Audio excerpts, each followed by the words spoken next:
Oh, hello, what's up guys? So, nandito na kami ngayon sa room ng 305 at nandito na rin si Yuki or mas kilala natin Jenaline Matunding Tomiyama. In short, aka Yuki Tomiyama.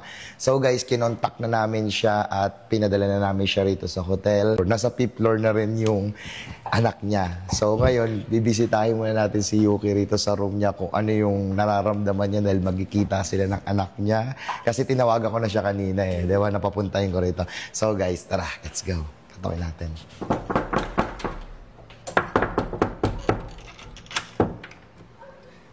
Hello. Ano, kamusta? Okay lang. Halika. Ayan, kamusta ka? Okay lang. Buka mo na rito. Ready ka na? Ready ka na? Makikita mo na yung anak mo. Okay na. Ready na. Natitense ka ba? Ano ba yan? Oo nga. Hindi ko kasi talaga in-expect. Actually, in-interview ko siya. In-interview natin siya kasi ganito nangyari. Siya, nakita namin dyan, naglalakad. Oo. Kasi parang sidecar, nagpunta si Sherwina ron bumalik kasi kami na sa dep store. Tapos, pagdating ko sa dep store, umuulan.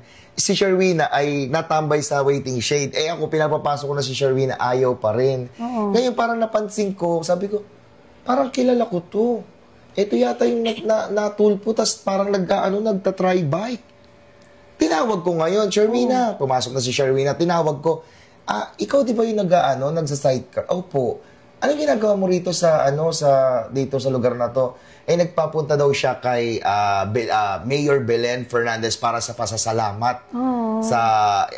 May something siya pinasasalamat. Abang in-interview ko dito? siya. Oo, dito. Ngayon, pag after niya yung time na pala na yun, pauwi na siya. Oh. Pauwi na siya. So, ako pa rin yung ginamit ng instrumento ng Panginoon para magkita kayo. So, yung pauwi na siya, inudlot ko, hinambla ko siya.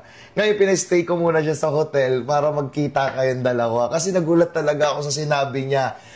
Mama niya daw sa Japan, tapos ang mama niya daw ay si Jenaline Matunding Tomiyama. Tapos parang nagulat ako, mama, nagkagulatan. Kaya hindi ko hinold ko siya. Ngayon, pina-stay ko siya sa hotel at nandito na rin siya sa hotel na to. Pareho talaga. So, ready ka na? Ready na. Di nga. Sure? Baka ba akong prankster? Yung tawag ko sa'yo kanina, totoo yun. Saan siya? Andyan nga sa 5th floor. Magkikita kayo ngayon. So, ikaw ready. Yung tinawag ko sa'yo kanina, tumawag ako sa'yo kanina, di ba? Ngayon, magkikita na kayo. Anong nararamdaman mo? Huwag ka muna umiyak, mamaya na kaya. Pero ano lang yung naramdaman mo? Excited na, siyempre, ang tagal namin na hindi nagkita. Almost 24 years? Mga 24 years. Kasi 24 years old na siya ngayon. Excited ako. Excited ka? Oo. Di nga. Totoo nga. Saan siya? Sa 5th floor na mamaya mo, tatawagin kita paghaharapin ko kayo. Kailangan naka-blindfold.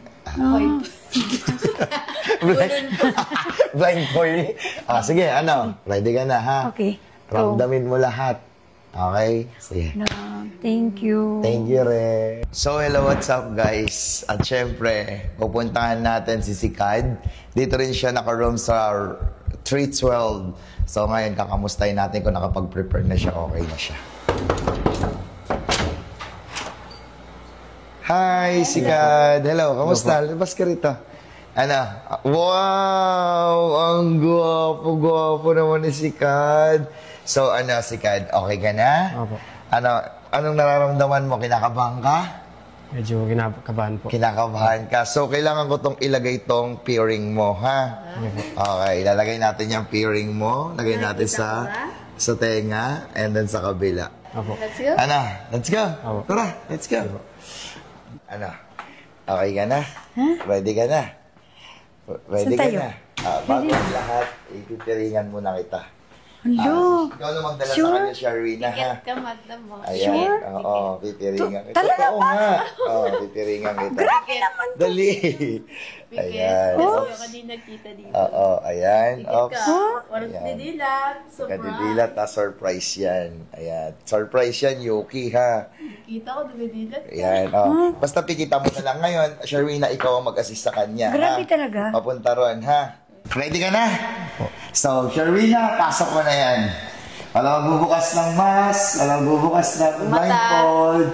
Ayan, okay. Dito. Ayan, oops. Okay, usog ka lang ng konti rito. Ayan, usog ka ng konti. Ayan, okay, wag mo papadapuin. Wala pa siya. Okay, dito ka, Sharwina, dito ka. So, ngayon, guys, almost 24 years na hindi sila nagkita. Ngayon nyo po masasaksihan ang pagkikita ni si Kad. And 24, si Kad, ito si Kad, at saka syempre si Jenaline, Mabunting Tomiyama. 24 years po silang hindi nagkita. So, ito na, binigay ng Diyos para magkita sila. So, please welcome, buksan nyo dalawang blindfold nyo. Ay. Ayan na. Sorry.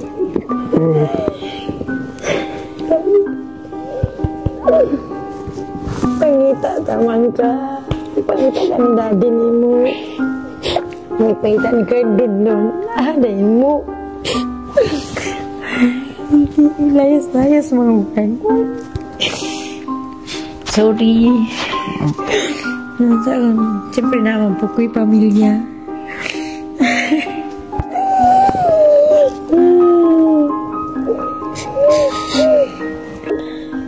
Karoon, gibuhat ako para magkita na. Para maayos na ito ang sitwasyon.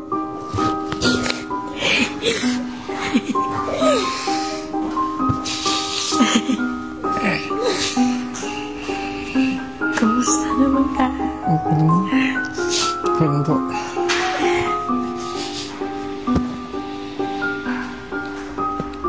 Sorry. Okay lang po. Ako na kayo. Anong masasabi mo sa kanya si Kad na nakita mo Ang na? laki na. Nakita mo na si mama mo. Anong masasabi mo sa kanya? Parang nananalamin lang po ako po. Para? Nananalamin lang po ako. Para ka nalalamig kasi kamukha mo. Mukha po. Anong masasabi mo sa kanya? May pinagmanahan talaga. Ayan. Anong expectation mo sa kanya yung nakita mo siya? Anong naramdaman mo? Ha? Medyo nagulat din po. Tsaka? May excitement po. Dahil sa 24 na edad ko po ay muli ko po siyang makaharap. At yan nga, sa birthday ko, 2 wishes lang po yung naibigay ko. At yun, ang isang wish ko po ay natupad na po, na makita at mayakap ng mama ko. So ibig sabihin, dalawa lang talaga ang wish mo. Sa isang wish mo, yung makita mo mama mo. Then yung sa pangalawa? Yung sa pangalawa po, sana matupad na po yung aking pinaninindigan ngayon, advocacy po.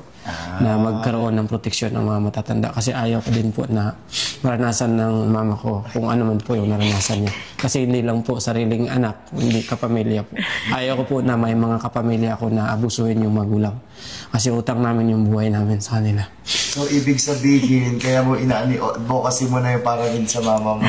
Para mamulat din po yung iba nating kababayan na di porket lumaki ka lang sa lola at kung iniwan ka man ng iyong mama ay merong rason talaga. Everything happen for a reason. So ipaparamdam ko po sa mama ko po kung ano man po yung aking pagmamahal na ipinaramdam sa aking lola. Although wala naman po yung lola ko ngayon, pumanaw na siya at nasa pangalaga na po siya ng ating Panginoon. So hindi ko po hahayaan na mangyari po sa mama ko kung ano man po yung nangyari sa lola ko po. Sa mga kapamilya namin, ayaw ko na meron pang manakit sa mama ko o sa anumang parte ng pamilya namin o sa kabilang side ng lola ko, na nanay niya po, na si Lola Nilian po. Sana hindi po ma-experience ni Mama at ni Lola Nilian yung pang-aabuso na naranasan po ng lola ko. Medyo masakit man siya pero kakayanin ko po ito dahil ngayon nakompleto na po at natupad na yung pangalawa kong wish na mayakap pa kay mama po. At sa pagtanda niya po, naalalayan ko po siya. Gaya ng ginawa ko po sa lola ko po. Sorry, Kaji. Ganun po. Sana walang mga abuso sa'yo at kay Lola Nilian, kung sino man po yung mga kamag-anak natin. Ay ka. Ikaw naman, Yuki, yung nakita mo, kala mo nagbibiro ako. No. Ngayon nakita mo na yung anak mo, anong masasabi mo? Ha? Sobrang saya. Kasi sa tagal-tagal ng panahon, maraming nangyari. Tsaka may pamilya na din ako. Ngayon, isa-isa kong to pa rin yung gusto kong mangyari ng puso ko na ang daming pagkukulang at mga tanong sa sarili ko, sa mga, di lang ako, sa mga tao. Lalo na ngayon, kailangan kong kumplituin. Kailangan ko matupad, lalo na ako ngayon. Mga anak ko, kasama ko, maganda yung buhay, kaya kailangan ko din isama siya sa mga naging tangkap ko. At kaya nga ako nagsisikap sa Japan para ngayon, siguro time na ngayon na siya naman ang maalagaan ko. At kahit malaki na siya, ipaparanas ko din yung hindi ko yung magandang buhay ngayon. Kaya laking pasasalamat ko sa inyo. Thank you. Thank you muna marami. Kaya, simula ngayon, dadalhin ko siya sa Japan. Ay, wow. Yan, sikasuhin natin yung mo. Actually, meron na rin siyang passport. Ay, meron na. Okay. Yeah, Ayan. So, inayos na. ayun, dadalhin ka na sa Japan. Anong mararamdaman mo sa sarili mo? Para sa sarili mo, anong mararamdaman mo? Na si Yuki ay sa mga panahon na hindi kayo nagkita at ngayon nagkita kayo, ipaparamdam niya ang pagmamahal niya sa iyo ng lubos-lubos pa, sagad-sagad pa, umaapaw na pagmamahal ang ibibigay sa iyo. Babaguhin niya ang buhay mo. Isang karangalan po na makasama po yung aking mama at makasama ko din po yung mga kapatid ko at mayakap ko sila at na-experience po na kompleto yung pamilya po na merong mga kapatid.